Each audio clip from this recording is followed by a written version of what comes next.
men have an obligation.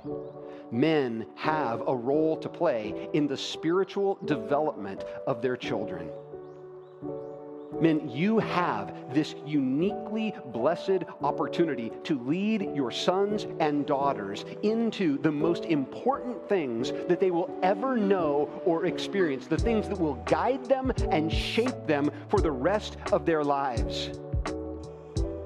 Now, because of the uniqueness of the father's role, you can make them angry. You exert this umbrella of control over their lives.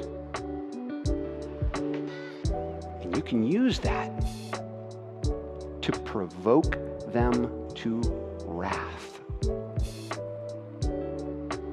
Or you can use it to point them to the Lord.